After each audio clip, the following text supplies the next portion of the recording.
The Soviets use the phrase ideological subversion. What do they mean by it? Ideological subversion is the process which is legitimate, overt, and open. You can see it with your own eyes. All you have to do, all American mass media has to do, is to unplug their bananas from their ears, open up their eyes, and they can see it.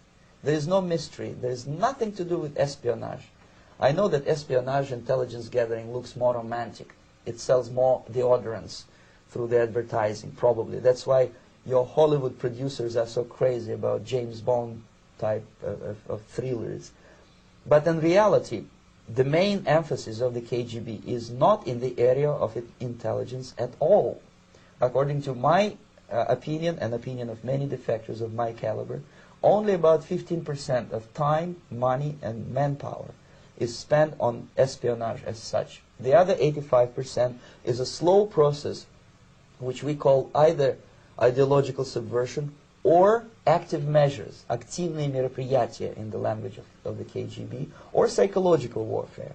What it basically means is to change the perception of reality of every American to such an extent that despite of the abundance of information, no one is able to come to sensible conclusions in the interests of defending themselves, their families, their community, and their country. It's a great brainwashing process which goes very slow, and it's divided in 4 basic stages. The first one being demoralization. It takes from 15 to 20 years to demoralize a nation. Why that many years?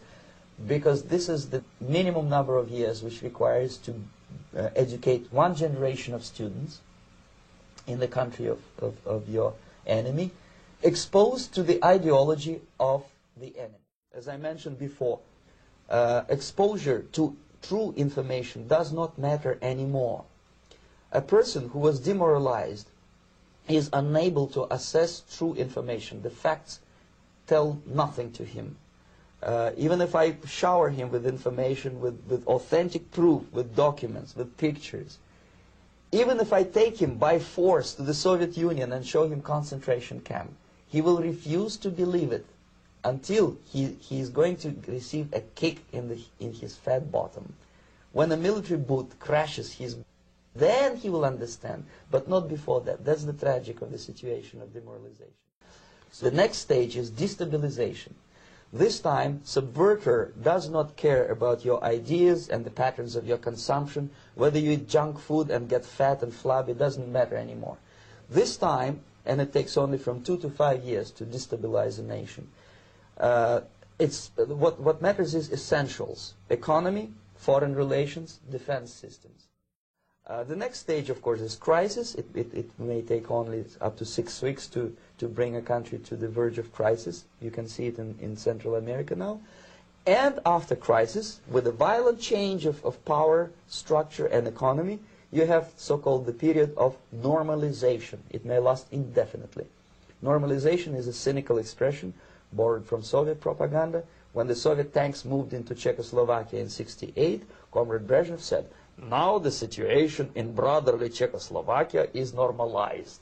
This is what will happen in the United States if you allow all these schmucks to bring the country to crisis, to promise people all kind of goodies and the paradise on earth, to destabilize your economy, to eliminate the principle of free market competition, and to put a big brother government in Washington, D.C.